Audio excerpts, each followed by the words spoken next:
Good afternoon, everybody. It is 1 p.m. Central Standard Time, and we are live for DeCryptoMarkets. It is Friday, the 12th of October, last trade day of the week, but not the last trade day for cryptos because they are open every single day.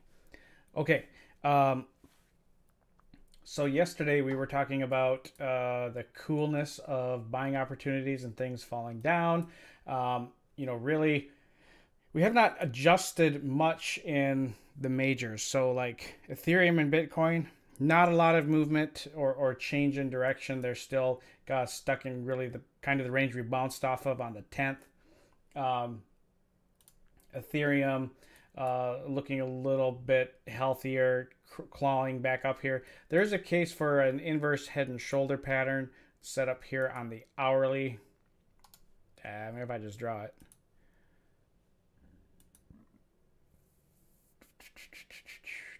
Head and shoulder. There we go. Hello, Peter. Let's go. Where you at?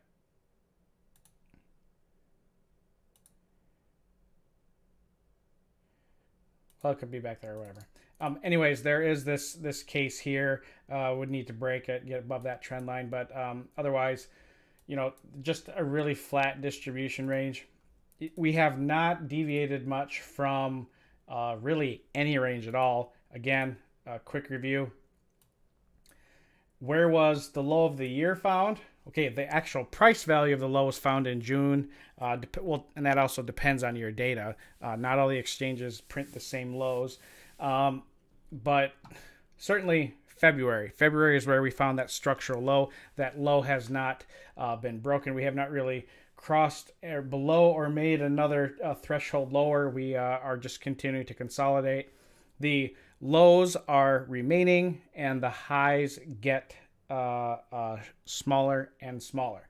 And so we're looking at this previous trend line was broken.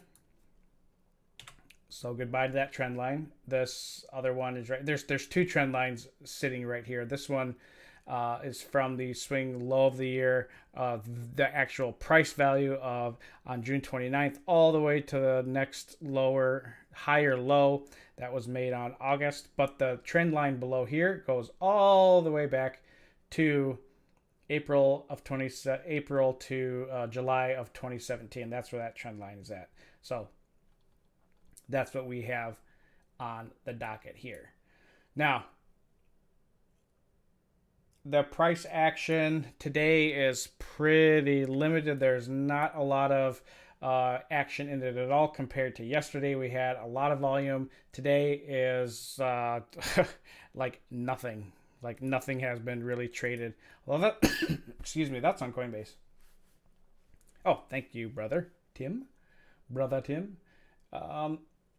What are the exchanges like? It's fine. Bitfinex's data, it's the same thing. Same thing. Yeah, data's pretty much showing the same issue of a very, very blech market. We get a close here on the hourly in about 54 minutes. We'll see what happens there. The altcoin markets are showing a lot more life though. ZRX kind of keeping a level. It's been at trading in that range there. Zcash is trading up just a hair. Ripple actually showed a pretty nice bounce, but this downtrend line, it has not been able to break away from it. It is just coiling around this trend line and not showing any clear break above it. I would expect to see some relief here where it's sitting at. This arc should act as a pretty strong resistance to the trend in force. Would expect to, I mean, we kind of got that behavior right here, and we may see that happen again. We should see prices want to bounce off of this arc, or they sell off in lower, but we should see prices want to trade up and away from that. XLM, this is one of the Coinbase 5 that we talked about yesterday. Trading up, same pattern we see pretty much everywhere else. Not a lot of difference here. All right. 4 hour looks a little weaker, but the volume is less. Walton Chain, similar story. It's right back into a the same zone it's been at since. Oh, well, really, we go all the way back to we're at the same breakout level from August. Yeah, we're trading at the yearly lows here in Walton Chain. Waves not moved much at all. Nano trying to do a little recovery, but unable to do that. Still falling down here. It looks like. Although low volume has just totally left this market today.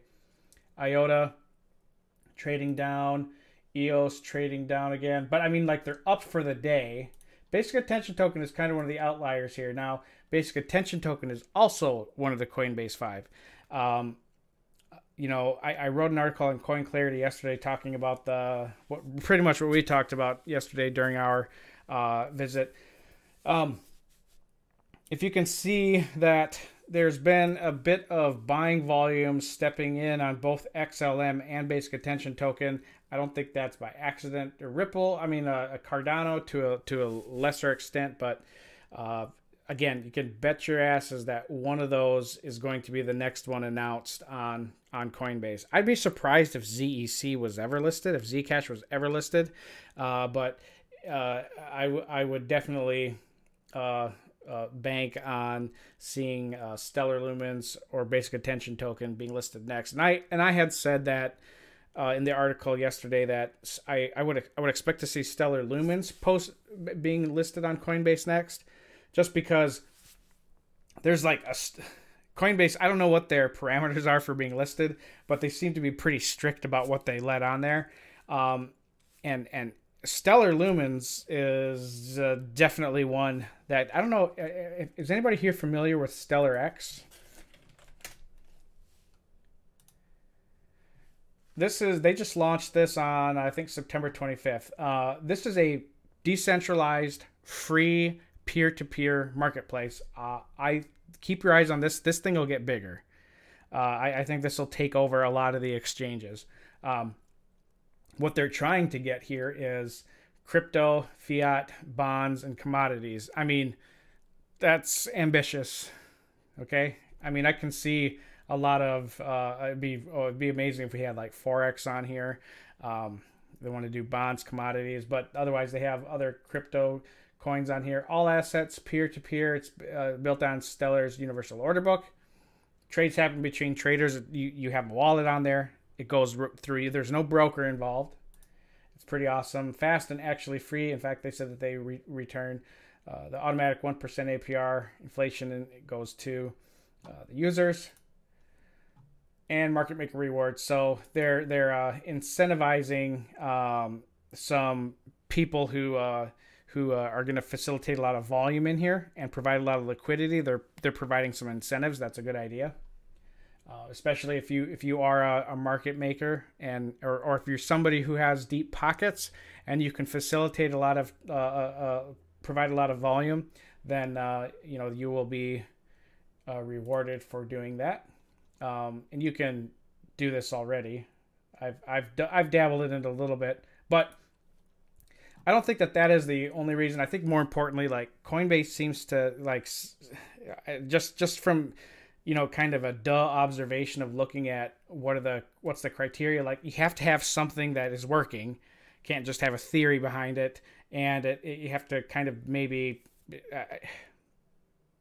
There has to be some integrity to what you're doing with your cryptocurrency. So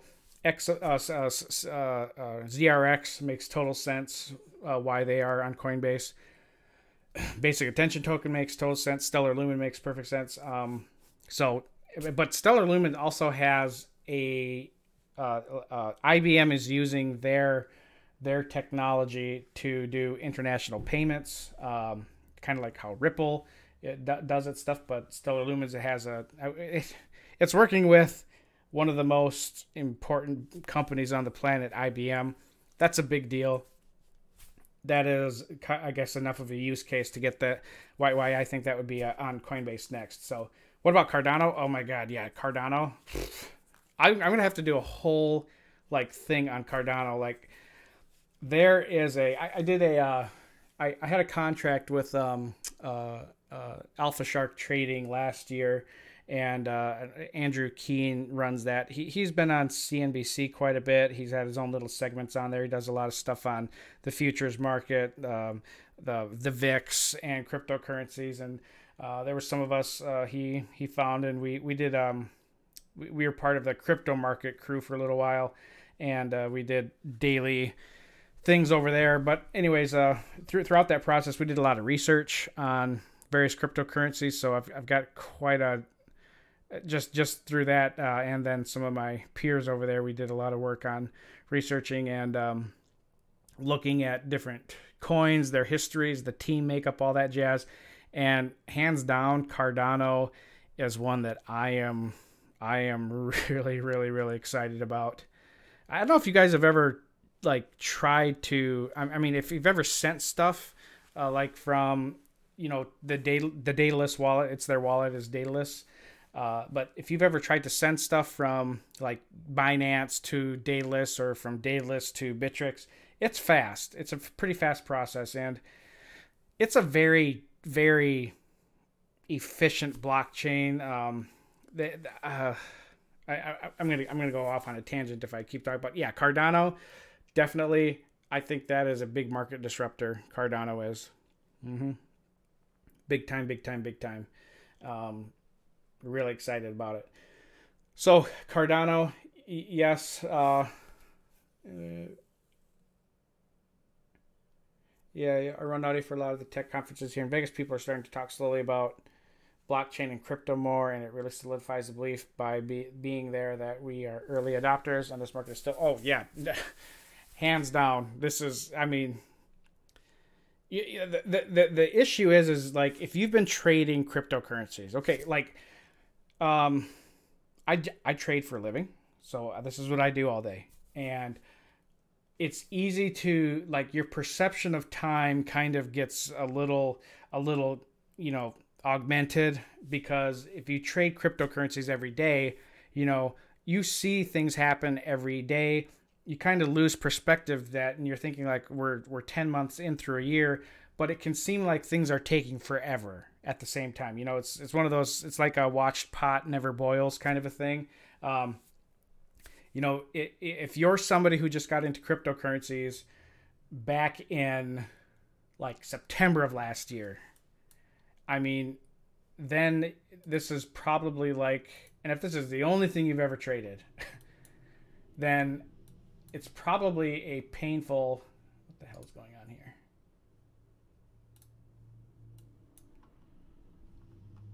Why isn't it showing anything back? Hold on.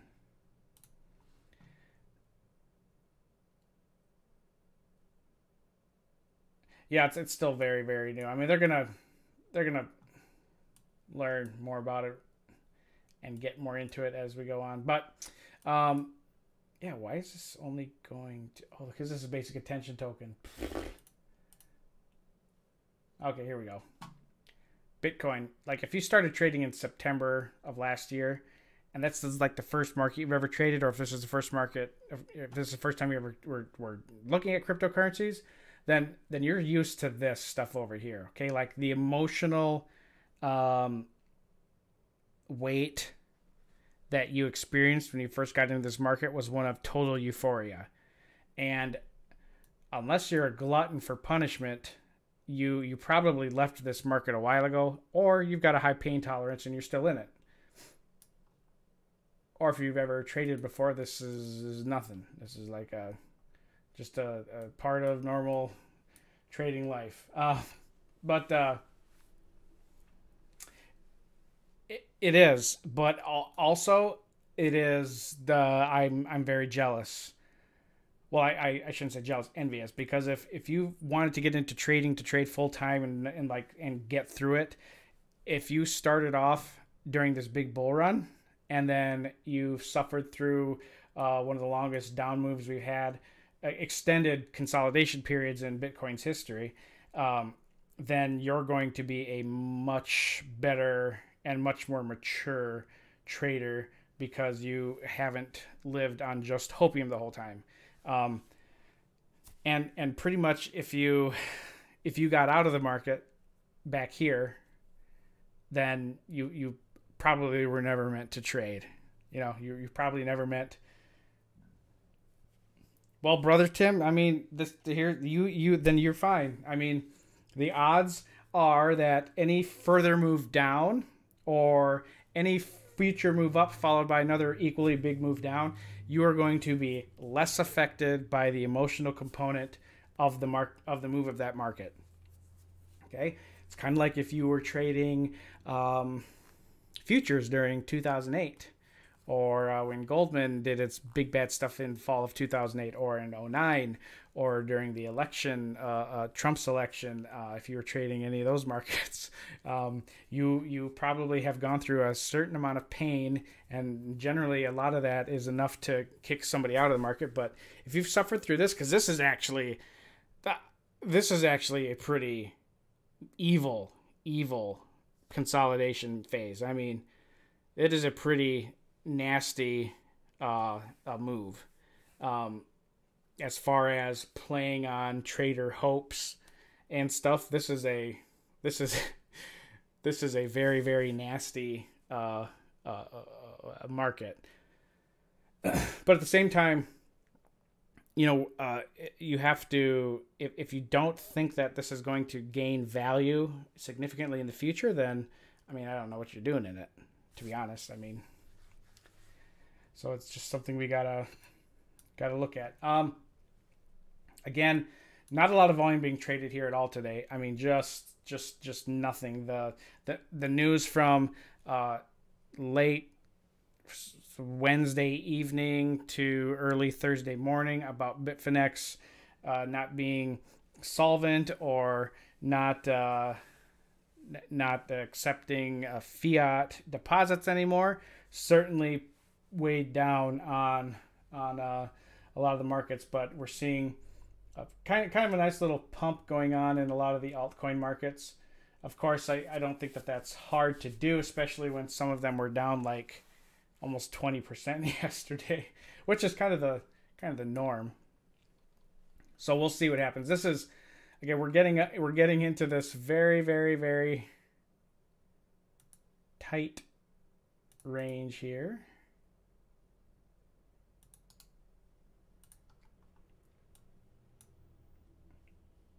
This zone right here, there's not a lot of places to move in here. Not a lot at all. Let me pull that up on a cleaner chart. Actually, it's right there. Right here. This triangle. This is the trading range. It's pretty tight. I mean, every day we go on, we just get a lower, we just get a tighter area. So, yeah, this is pretty interesting. And again, new structural lows have not formed at all this year. Not saying they can't, but yeah, they just have not been forming. So we should anticipate a breakout to the upside being the highest probability still. All right, Coinbase 5, talked about that yesterday. Again, ZRX, XLM, ZEC, ADA, BTC. Anytime you can get in on them is I think great. Basic attention tokens catching a lot of volume in here, probably for a good reason. Not just because it's a random coin, but because it's one of those that may be listed on Coinbase. So definite collection here. Is it a good area to buy? You tell me. I mean, I'm looking at this compared to the dollar. What does it look like on the Bitcoin pair? Yeah, it's trading near the yearly lows. It's in a phenomenal position for entry still. Yeah, I mean, if you've got some, yeah, it'll be good. XLM, same thing. Trading off of this. Is this the one? Yeah, it is the 1/8 major harmonic held as support. This is a fantastic area too. Zcash is the only one where it's just kind of meh, and Zcash is the only one where I look at and I don't know if it's actually a thing that would be listed on Coinbase. I just don't know. It's a privacy coin, and I don't know. I don't know. There's nothing fantastic about it. Um, yeah, out of all of them, Zcash is one where I'm very iffy on. Actually, I'm not even iffy. I'm leaning on it not being listed on Coinbase, but I suppose it could. Who knows?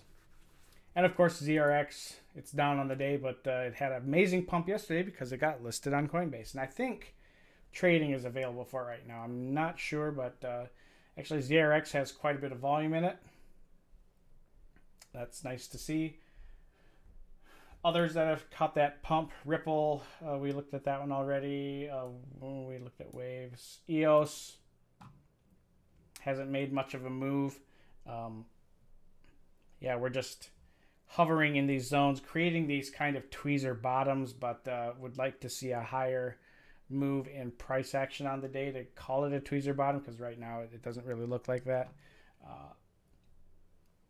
And the volume is just really, look at Ethereum's volume is really like non-existent almost.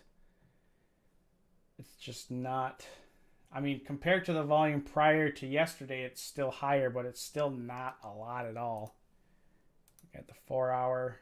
Yeah, it's moving lower on less volume. Hourly.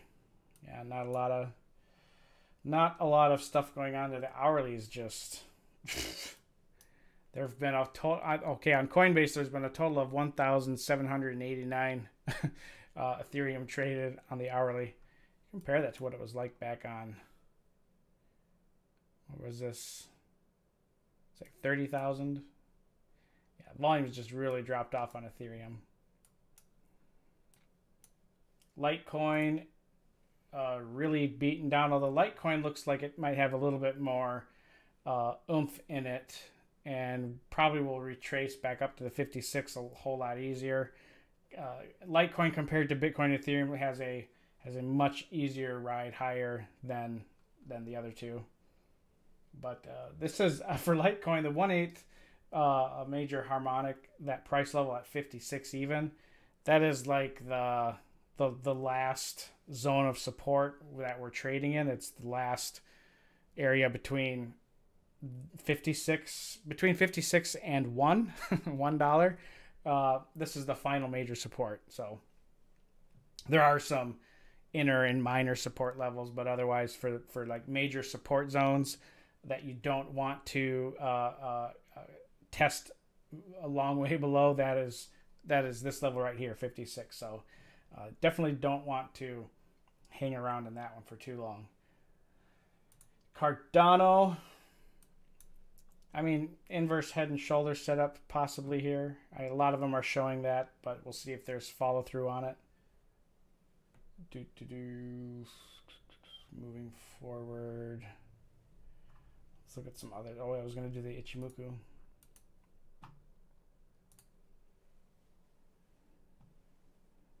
It is so nice in my house now because this is the first. No, yesterday was the first full that. No, because the electrician was here. Today is the first full day over the last 2 months when there's been nobody here. There's been no reciprocating saws, no drilling, no boring, no drywall dust all over the place. Just peace. Probably better for you guys too, because there's a lot of noise coming on this end of the from my end during that time. All right, looking at Ethereum on the daily chart here for Ethereum. That's redundant. I see kind of a double bottom being formed here on the daily around that 185 zone.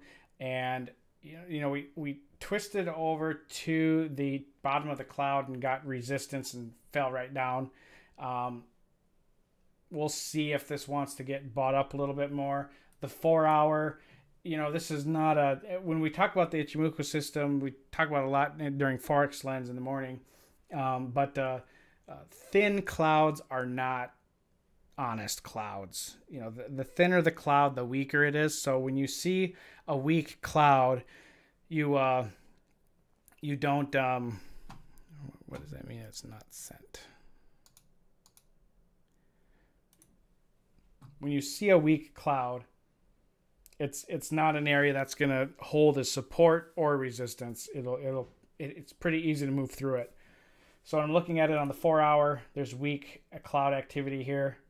The 1 hour looks a little bit more promising. If we want to get in on a breakout on the hourly, then we're looking at waiting until price can trade above. I mean, if we're looking at, breakouts in the Ichimoku system, rules are that you'll have the cloud ahead will be looking green. We would have the conversion above the baseline, prices above the cloud, but ultimately the last thing that we want to see, the final trigger for a trade in a breakout situation in the Ichimoku system, is the lagging span crossing above and holding above the cloud. So right now we're below it, and if we were to look at the current time here, in order for all those conditions to be met, we would have to be trading above 228. Okay, so that's quite a distance from here. All right. Moving forward in time, if we were to move forward, we'd need to go forward. Let's see, what is it? 11. Lagging span sitting at 11 a.m. Right? On the 11th. So we'd have to move forward.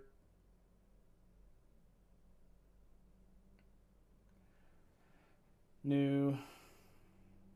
Let's see. About 13 hours.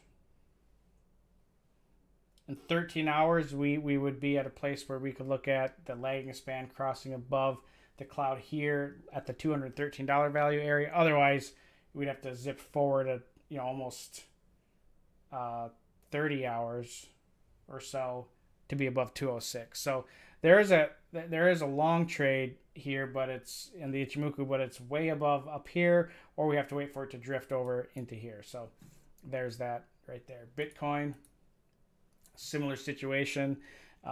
Lagging span is back here.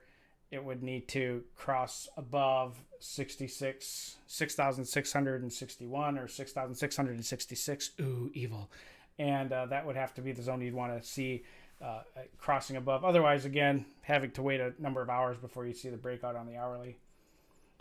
Litecoin, same story. Not as long of a wait, though. We'd have to go 13 hours, I guess. Same time period. Cardano. Thin clouds here. So really, if I saw price if price were to cross above the cloud here, that's where I kind of violate the rules because there's just a really thin cloud. But then we transition. Come back to that one. Basic attention token. Basic attention token actually does have a breakout. I'll do the Bitcoin pair. Daily is really powerful. This is a really nice sign. 4 hour is non-existent cloud. 1 hour, same kind of thing. I mean, if there's any pullbacks to the baseline zone here, so like at 278, that would be a. If we get any pullbacks, long on pullback to 0. Let's see, 2728. No, 278.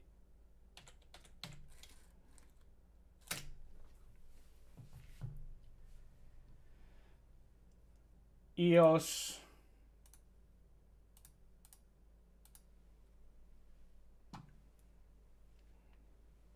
Not looking at one here. Daily is going to be in a little while, in a few days. Probably I'm looking at October 18th. At least price wise, we'll have an easier path to go above the cloud here. Otherwise, it's just hanging.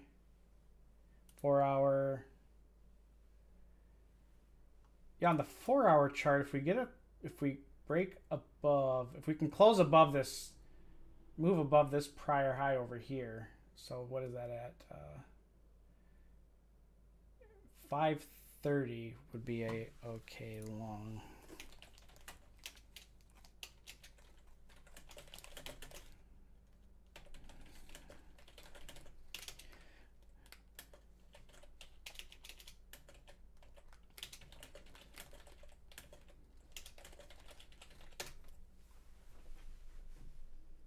IOTA, really not a lot to talk about on IOTA. We just, I mean, we see the same kind of chart set up all over. Crypto's so heavily correlated to each other.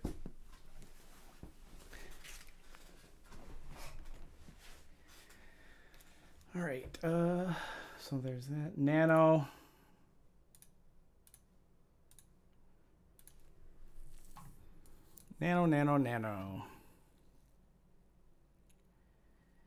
Nano might have a, I see here.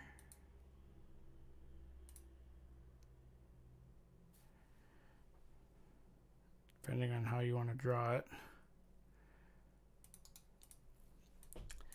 There's a descending triangle here on the daily. And according to the 4 on the 1 hour, we're back inside of that.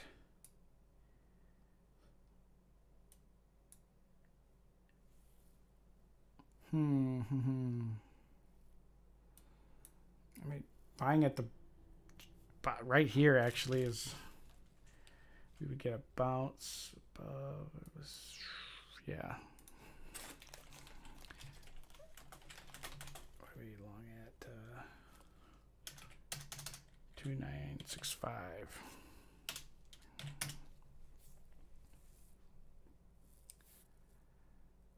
Waves, don't want to see that one because that one's doing nothing. XLM.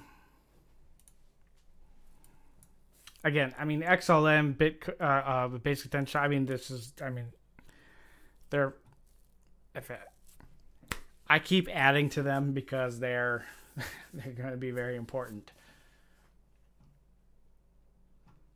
A lot of inverse head and shoulder looking things here. But again, the thing about inverse head and shoulders is the same thing about head and shoulders, is they're only completed once the neckline breaks. Okay, don't trade them thinking that shoulder is going to form and that it will have a breakout, because that is a common story to a lot of lost trading accounts. Chasing head and shoulders patterns is like chasing flushes or straights in poker. Zcash, didn't see that one. ZRX, I don't know if we'll see anything on here. That's a good clear.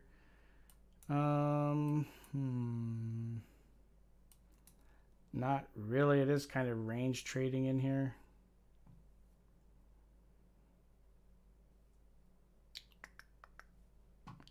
I mean, we've got, I mean, I wouldn't mind trading it on the hourly if we can get above the baseline, but that's all the way up back at 31.29, which is actually where I do the trade.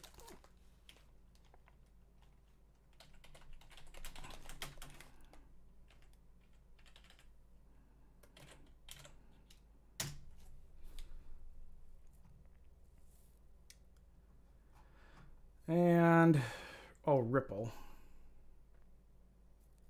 Where are you at? Ripple. There we are. Well, it had a strong bounce here on the daily. Prices didn't, lagging span. That's the nice thing about the lagging span, is it will act as a source of resistance. I mean, it'll respond to previous resistance and support just like price does. So, I mean, the lagging span is often an answer to a reason that you know, somebody may ask, well, why did price get stopped right at, you know, like 37.94, which is close to 38, but you know, the lagging span provides a pretty good explanation of things, and this is the hidden power of the Ichimoku system is the lagging span. It's a pretty genius tool. Okay, so we're stuck here. 4 hour, 1 hour looks good. 4 hour, but I mean, I'm on the 4 hour. Let's see, what is this? 44. Breakout here is at 45. Thin cloud above though. Yeah, that's okay. I do a trade at 44.33. It's priced back above the baseline.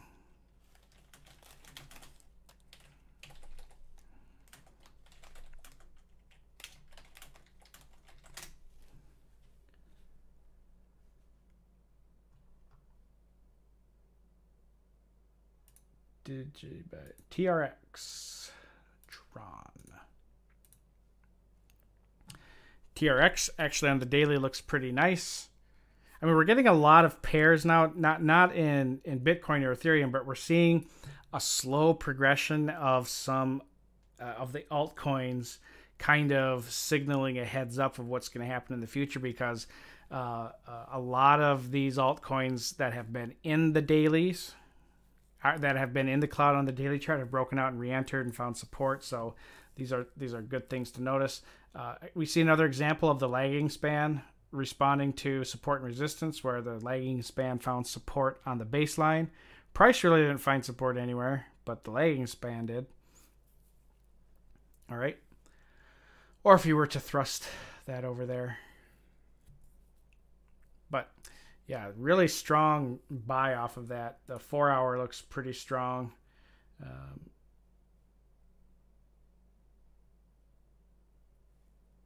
1 hour may have a breakout. We'll see. I'll come back to that one. ICX.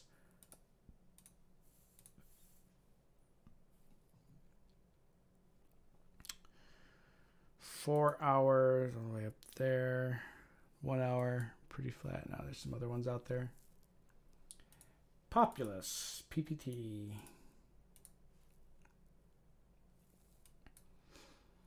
Hourly may have, oh, let's see the 4 hour actually. Not bad. Daily's not looking too bad. Hourly on, let's see, 4 hour. I mean, that's a ways up there, but it'd be the safest trade. Is back above the base at 55.63.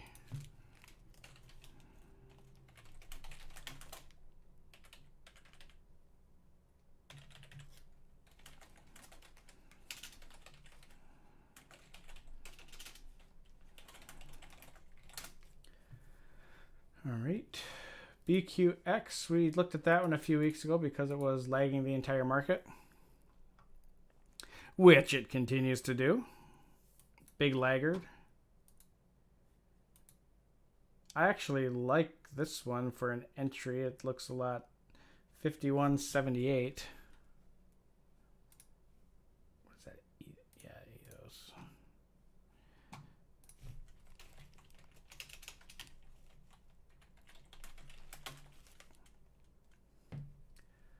Let's see, lagging spans up here. You could say 51.78.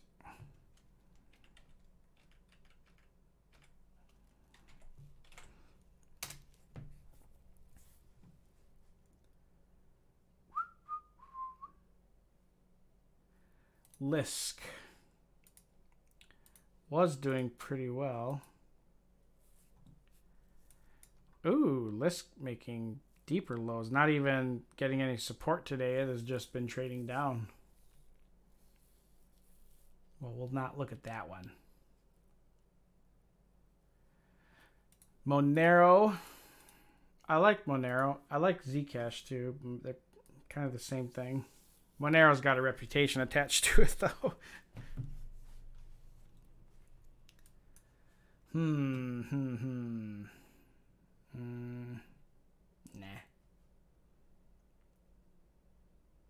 Steam. Let's see what Steam's doing.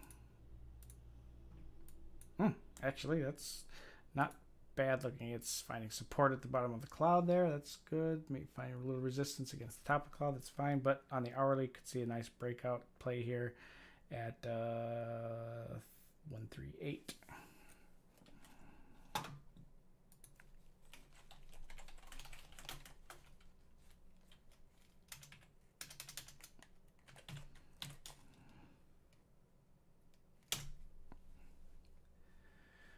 Cool. QTOM, or as it's pronounced, Steam's chart. Yeah. What is it pronounced? Oh, damn it. I can't remember the name. Okay. On the hourly, looks like we could have a nice setup on a breakout here. 4 hour, consolidating the 1 hour, or the daily here. Daily would really like to see price get back above the conversion, the base, and the bottom of the cloud here. That would be sitting at 59. What are we seeking here? Wait, this is not the hell. All right, nope. Now it looks normal. Nope, don't see one there. OMG. Let's go. Do the Bitcoin pair. Now that's some volume stepping in on the hourly with QTOM. I think we had our dead cat bounce, Luis. I think that already happened. In equities, I think we had our dead cat bounce in the futures and stuff overnight. Where are we at? Yeah, NASDAQ. I really, this is the equity markets. They look just like bear flags, continuation patterns. The banks had earnings. JP Morgan's wasn't its outlook was positive, but the actual earnings report wasn't the greatest, I guess. Haven't really. I'm just repeating what I heard on business channels, but yeah, I mean, a bounce is. I don't know. I think we had it already. And I wouldn't be surprised if we see a sell-off going into the end of the day here again. Would not be surprised. Talked about that this morning in forex at 7:30 this morning. I talked about that, where I wouldn't be surprised if we saw a sell-off, or maybe not a sell-off, but just selling pressure going into the end of the day. We're past the New York lunch hour and stuff, so a lot of people are already kind of out of the market. A lot of professional funds and people, they leave. Friday afternoons are just kind of dull days. I mean, if you like to trade, you probably hate Friday afternoon because it sucks. It's like Monday. Friday afternoons suck. There's just not a lot of stuff going on. But I mean, I really, seeing the Dow tank, the Nas, I mean, this is looking pretty heavy to the downside again. I mean, again, I'm not surprised if we were to see further down pressure going into the afternoon here. It's totally something that can happen. But looking back here again at OMG, looks a little interesting here on the hourly's got a lot of volume that stepped in. 4 hours, bigger volume, bearish bar there. And then the daily is looking a little, could be a little bullish too, depending how we close. Oh, there's other ones to look at. Neo, haven't looked at Neo for a long time, mainly because I think Neo is evil. And nothing there. We've done Lisk. Walton Chain, I don't know if we did Walton Chain.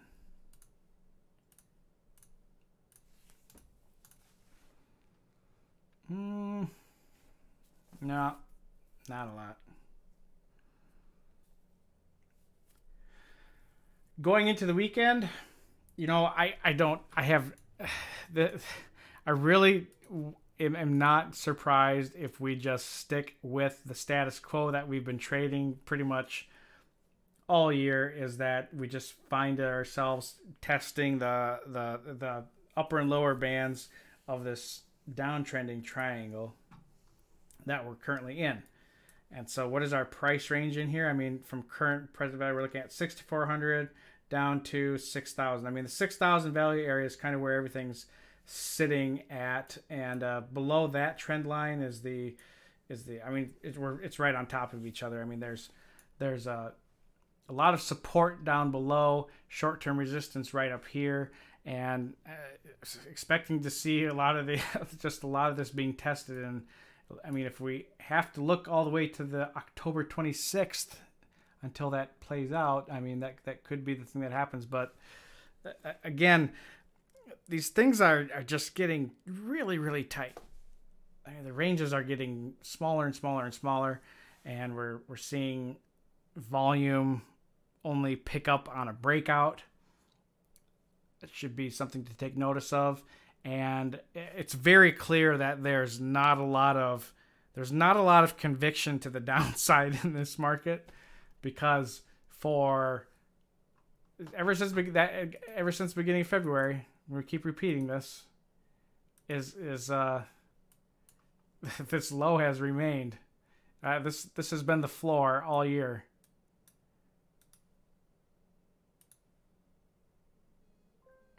Okay, that has just been the zone that we have found support, and it's not changed. So there's a lot of folks in Reddit, Twitter, StockTwits, TradingView chat that are you see all these bears pop out of the woodworks whenever we get close to 6,000, and it's such an amateur thing to see, because people actually enter in shorts at that level. I get why you would probably want to short that, but if I would only get bearish here and have a bearish bias in the short term if we had this kind of a scenario play out. So this is what I would want to see if I want to go short this market. So if this level does not hold, if this trend line does not hold, all right, if that does not hold and we see something like this happen, we see a drop. That's not what I wanted. We see a drop down to like here. Okay, I would expect it to get bought back up to test this zone apex here. On a failed breakthrough here, I would definitely enter in a short, because there's kind of a deeper drive down here. But I mean, anyway, regardless, this is a I don't think you need to interpret a lot to tell if this is a descending triangle or not, or a descending wedge. This is a pretty evident descending triangle. So if prices do need to trade all the way down to 4,300, I mean, then that would be the case. But otherwise, I would not short the break here. I would short the retest of this zone. And here's the thing, is that the only thing preventing upwards movement here is market geometry, and it's just normal to see no participation when you're in these triangles. It's actually one of the elements of trading a triangle breakout, is that one of the rules is that you only want to do it if the volume is low near the end of a triangle. So, and that is exactly what we have going on here. But clearly, if you've watched any of these price moves as it gets down to that 6,000 value area, they get bought up fast. They don't sit around there very long. Okay. So, yeah, I mean, oops. There is just a lot of supportive structure down here. And that may be the final move that really, any break below trying to break this low zone here, I think that's, you get one of those flash moves up. So yeah, just keep your eyes on that. So yeah, let's see. I don't think I have anything else. I mean, this is just this is a ranging market, folks. Ranging markets are kind of blech, and don't know what else to tell you. We just gotta wait it out. There are some buy targets we put in, so there are some entries that we can get in on. But for the most part, nothing in this market is really diverging much from one another, with the exception of a basic attention token right now. But again, basic attention token, Stellar Lumens, Zcash, ZRX, and Cardano. Those are the 5 that if I was going to put I already have money sitting in them quite a bit. If I was going to put my money in any of them, and I did not have them already, that's what I would put my money in. I'm not looking at a whole lot of other. Well, there are, but if I'm looking for something that's going to catch a short-term pump and have a lot of value attached to it because of something big, it would be being listed on Coinbase. Coinbase does not have a lot of the volume that other exchanges do. I don't think it's even in the top 10 or top 20, but it does have institutional value. It has a ton of the institutional heads. It has a ton of regulatory stuff going for it. Like them or not, Coinbase is arguably probably the most important crypto exchange out there. It's one of the only avenues that U.S. traders have to convert dollars into a crypto and vice versa.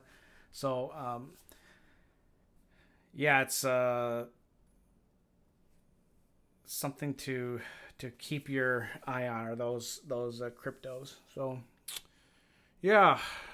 Oh, want to take a look at the short? What do we got going with the shorts here? Because I think these are creating, or they're at or near all time. So yeah, Ripple's near. What is this going on here? What's new?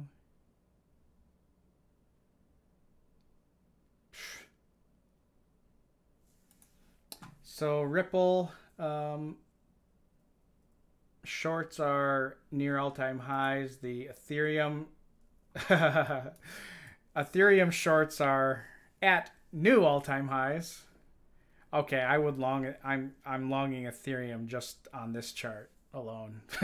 This is ridiculous. But every time this has happened, this has been met.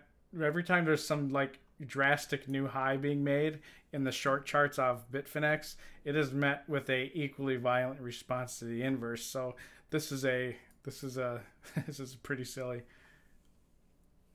And then this is weird because we've got Ethereum and Ripple screaming high short interest, with Bitcoin actually pretty flat on the short interest. The shorts here are not very active. Tim, NPXS is on my radar to learn more about. I could not give you a good opinion on it fundamentally at all. Actually, for anything, I'm not a good fundamentally. I'm just a technical guy. Cryptocurrency. NPXS.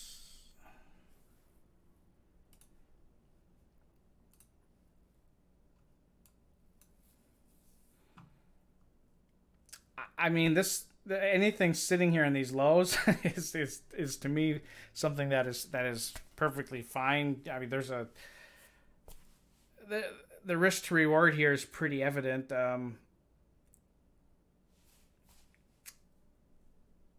It's certainly not moving, but holy cow, when it does move. Here's the thing.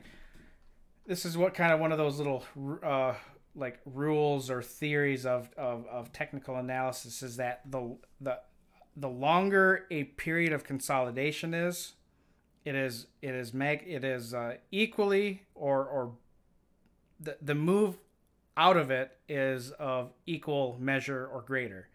So if something, if this was a square chart where every day also equaled $1, if we consolidated for 100 days, then the move out of that would also be $100 worth of movement or more. Often it's more. Sometimes it's I think it's 1 3/4, or 1.35, 1 point something or another. But yeah, it's the longer something sits like this, the breakout move is of equal scale or greater.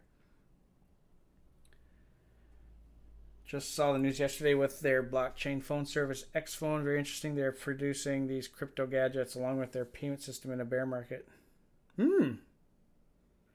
Well, I tell you what, I got to respect the company that is participating in. First off, it's brand new.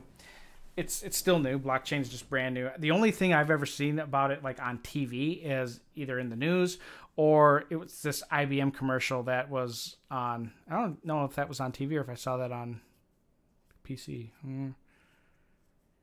But any company that is still innovating and still active in I mean if it's blockchain that's different. But I mean if anybody's still active in cryptocurrencies and trying to provide utility or value through a current cryptocurrency, that's good, because that means those people aren't going to just cut and run. When there's a lot of fair weather stuff in cryptocurrencies, folks. I mean, when the bull market for crypto starts again here pretty soon, people coming out of the woodworks, YouTube channels, just all over the place. And the thing is when they and not to put down anything, but I mean, and it's money. I mean, he's running a business, but the place that I mentioned earlier in this show here, that I did some contract work for their live trading and education. I mean, they got rid of pretty much everybody. Well, not pretty much. They got rid of all the entire cryptocurrency people. I don't remember when it was. Was it in May? Maybe? Because because you could see it. Subscribers stopped. I mean, there was a whole slew of people that were really interested in cryptocurrencies between November and March. And then it just kind of died off as their accounts died off. So, it's that's just how it is. But I'm here all the time, barring any kind of vacation or random interruption during the day, which does happen. I've been participating in trading and talking about cryptocurrencies all year long. We just started this because we do forex lens. We've been doing that for a while in the morning, and then the crypto. I don't know how long we've been doing this. Over 2 months, I think. So started doing it during the lows. Not a lot of new shows or publications or stuff come out during a yucky time of a market. It's not very often. So I'm not a fair weather trader. Definitely not. Do I get bummed out like everybody else? Yeah. Do I sometimes not want to go on and talk about cryptos after something's down 20, 30%? Yeah. Oh, yeah. Yeah, there are going to be a lot. And I know that, this channel here too, I know we may see, thousands of people in here later in the year. And then when it tanks again, we'll, see only a few people again. But that is normal, because most of the people, the biggest numbers of people are always going to end up being people who buy the top of the market. That is how it works. You get all these. Fear of missing out is a powerful force. It's more powerful than fear or greed. FOMO is a powerful force, and nothing causes a person more anxiety. It's not losing money. It's when you have people and friends and everybody telling you, "Oh my gosh, I bought Bitcoin at $2,000 and now I sold it at $13,000."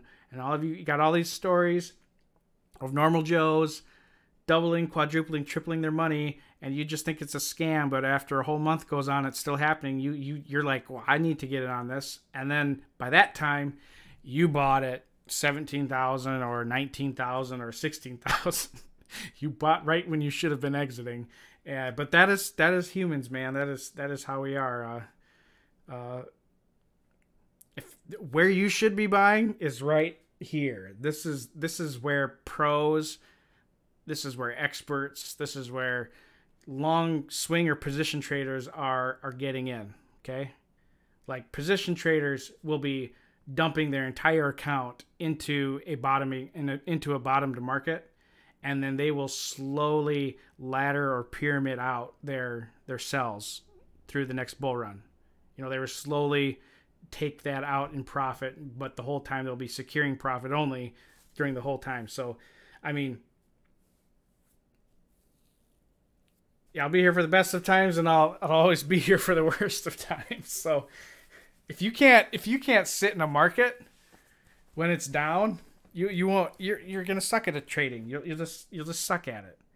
Or like if you're trying to trade it and you can't stand it, then just walk away. Just let your money sit in there and walk away. Treat it like you do your 401k or your private, or whatever you do with money you invest, or maybe you don't invest, but just set it and forget it. Just if you get so stressed that you're gonna lose all this money. When some people I ask me in town, well, how much money should I put into? First off, I'm not a financial advisor, but they'll ask, like, well, how much of my retirement should I put in cryptocurrencies? My first answer would be none. That's your retirement, for God's sakes.